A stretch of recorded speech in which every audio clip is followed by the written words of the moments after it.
Hello, and welcome to Upload, the weekly program where we take our collective consciousness and upload it to your mind. Today, on today's podcast, well, first off, I'm the host, Andrew Moody. I keep forgetting to mention my name. Maybe there's a reason for that.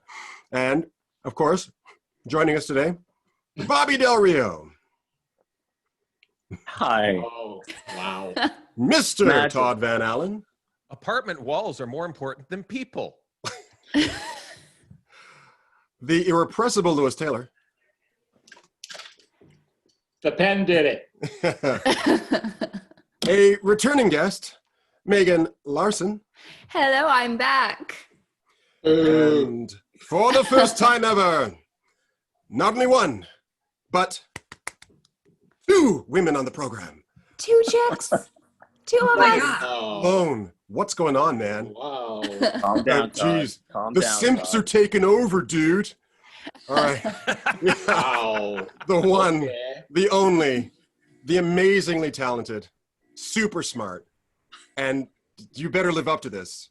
Incredibly insightful, Heather Jopling. Okay. Cheers. Yes. Yay. First time listener, long time caller. How does it go? I don't know. Yeah, sure. Yeah. So, of course, the first thing we're going to talk about is the legal results of the Breonna Taylor trial. And who would like to tackle that first? Let's let someone white do it. Oh, No, somebody wait. Todd. I dare We're you. watching you. Todd, go for it. Tread Talk carefully. about it. Yeah, Please. you know what? I gotta say, it's about time the middle-aged white man was heard from. I know, right? What's your It's perspective? about damn time. I am so sick of my race No. right now. I am there. I was thinking of this just before I was coming on. There are very few white people that are covering themselves in glory these days, and this is another stab at that. And I feel horrible starting this segment because it's not my voice that needs to be listened to. I was going to say it's actually really great to hear from allies. It is. Sure, but there are people closer to this than me, more erudite than I am, that are going to be able to put into words the baseless decision that was made at a higher court. Don't also forget that this was done in Kentucky, and guess who their fucking senator is. This is deplorable on so many levels, and I can't imagine what would have happened to those officers if Breonna Taylor was white and they burst into an apartment and killed a white woman. They would probably be facing a death penalty. And the fact that they got criminal negligence against shooting bullets into a wall. And are facing One officer. Yeah. one officer. Yeah. So is numbing. And for them to already have kind of telegraphed this out and to call in the National Guard just in case. They knew what's going on. It starts at the top. It has been, in the words of Chris Rock, racism is always, I'm paraphrasing and butchering this, but like racism is now just being taped. It was always there. And now we're seeing more and more of it. And we have to fix this. And the only way we're going to do this is to get lizard fucking turtle heads like Mitch McConnell out of the Senate. Lindsey Graham, kick him to the curb. Ted Cruz, the less we see about him, the better. And for me, it ends with Donald Trump leaving the Oval Office in handcuffs. And that's it. Yeah. Yeah, I get what you're saying to a degree, but what this brings out for me, especially looking at a global history of human fuckery, that it's even deeper for me because this is what we do when we're in power and someone is struggling against our power. it is even more disheartening for me. And also the notion of justice and law. Supposedly riding above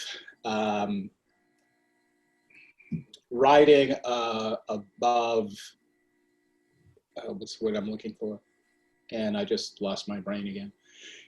Riding above notions of, social, emotional. It is something that is clearly uninfluenced by politics. And I can just see this governor from Kentucky getting a call from Trump saying, we have got your back, right? We are there for you.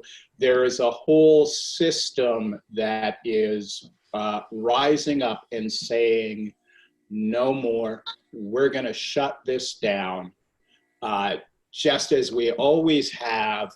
And maybe the fiction of legality and justice will stand the test of time or it'll collapse, but we do not care. You're right, Lou. It feels like there really is no justice. I mean, just think about it. I don't know if you guys have watched 13th by Ava DuVernay, but essentially the criminal justice system was created to re-enslave Black people after slavery was abolished, because you're allowed to, in the 13th Amendment, you're allowed to legally re-enslave people if they've committed a crime. And so that's the basis of this. And when this is the basis of the justice system that is operating, it's very clear why things like this happen. I mean, white perpetrators have always been undercharged, and Black neighborhoods have always been over-policed and over-arrested.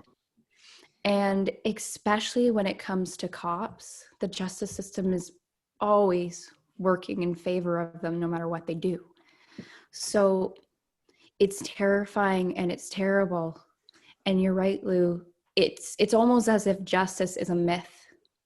And it's very sad to see it play out again and again and again throughout history. So I'm gonna start by being a little bit provocative here, because I think that I think this is a more complicated issue than the mainstream narratives on either sides are sort of procuring. I'm not sure how much of a racial issue this is, quite frankly. And maybe it's just because I'm the son of a lawyer, so I grew up in this environment. Because for me, as soon as I heard that the boyfriend shot first, I was like, oh, they're going to get off. Because and this for me is the complicating factor, right? Is that white people and Black people hate each other in the United States generally. And I think that any opportunity a white person in power has to kill a Black person, it usually ends up with the Black person being killed. So for me, I think it's very important to understand that, and to understand also that the laws are skewed in this way where once they have the power to execute, they will use that power. And the problem is that as soon as you resist arrest, as soon as you shoot them, and they can make the claim in a court of law that they are endangered, right? They can use the fullest extent of what they call force, which just means now I get to kill you. And so this is the scary thing, right? Is that it all hinges on this little detail that is actually the point of the whole case, right? Which is like, if they can prove that there was a threat against them, they can do whatever they want. And I mean, it's just like one bullet comes that way, and then they send like 20 bullets the other way. And it's like, unless you overhaul the entire system, you're never ever going to win within that system. Exactly. But here's the thing too with that in the States, isn't it legal to defend yourself when someone's breaking into your home with your gun? So some of the states, right, Kentucky, in the absolutely. States. Most of them have stand your ground Yeah. legislation. And from what I understand, I could correct me if I'm wrong, but the issue also is with the no-knock entry. So because police officers in the United States don't have a right to simply enter your premises. They don't. So, but because of this particular loophole in the law, if you get a no-knock warrant, then you can actually just burst down somebody's door. And if Yeah, and sorry go to ahead. interrupt you, Andrew. That and the one thing I think that came up in the grand jury was that there was a witness who had heard the police actually announce themselves before this, regardless of the fact that they were at the wrong address, regardless of that fuck up on their part, and the fact that Breonna Taylor is basically collateral damage. And that they basically just decided to throw money at the problem rather than really look at the issue of the fact that, you know, as you were saying, that, you know, like one bullet was shot in what that person thought was self-defense for their home being broken into, and then 20 were sent back, of which I mean, how many times was she shot? Was she hit? Like five to 8 times. God, I think, wasn't it 7? No one knows for sure. Look, it's the same thing with Jacob Blake, and this is my point. There's a larger purview here, right? It's that, okay. So Jacob Blake resisted arrest. Yes, he did. And then he went to his car. Yes. And then they found the opportunity to put 7 bullets in his back, right? It's the same thing. The problem is that legally they're protected because he resisted arrest, right? They're protected because one bullet came first, but then it's not like, oh, like let's send one, it's like 20 go back, right? So I understand both sides, right? Because legally I understand the system, but I mean, the system, first of all, if you don't have money, you can't win in that system, right? So a common strategy in the legal world is you just bleed out the other side, right? So all that means is if you have resources financially and they don't, there's like all these, you file another motion, oh, you delay it another 6 months, you do, like there's all these different ways that you're basically just creating a war of attrition where you're just causing the other person to spend money until they stop and then you win. I think it's not that I disagree with you on this, I do, but there is a very strong racialized element to this that goes back to the creation of the state. So, and it's one that is not fully structured and going in one direction. Lots of white folk, when they have protested against capitalism, have been shot by Pinkertons, have been shot by the US Army. It is not specifically and only Black people that have faced the ire of the police. It's never stopped for Black people in the States. And there has never been a political will to reshape the legislation, the laws of that country. And that is where I think the disappointment, it's not even the exhaustion and the rage that Black people are feeling is coming from. And also, what's not acknowledged is, and I don't know if this is true or not, but at all of these protests, I'm seeing way more white people than, and more and more, I'm seeing more and more white people than Black people. So this isn't a Black protest specifically. This is a huge demographic of people rising up against this kind of unilateral action. And you know what? I've seen. Sorry, go ahead. Sorry. I've seen a lot of white people going to protest to protect Black protesters. I've seen these videos in the early stages of the protests where there were cops and there were a bunch of white people who held hands and made a line in front of the Black protesters because they knew, cops, you're not going to hit me, so what are you going to do?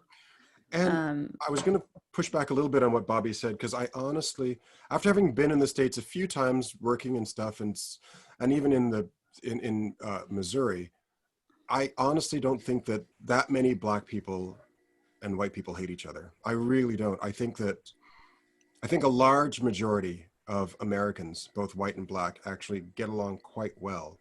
And that there's just pockets of people, and there are fringe people, like the KKK are a fringe element that do not represent the majority of white Americans. They really don't.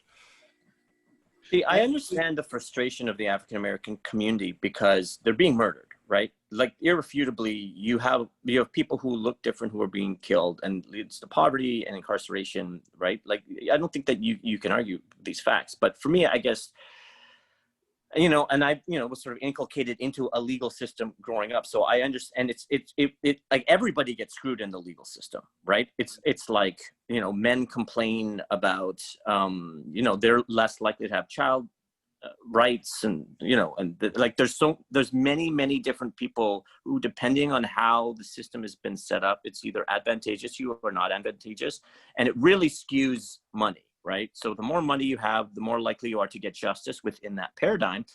And so this is the frustration, is that in the African American community, you have a deeply poor community, generally speaking. So how are you going to really get the justice you're seeking when you need money to get that justice?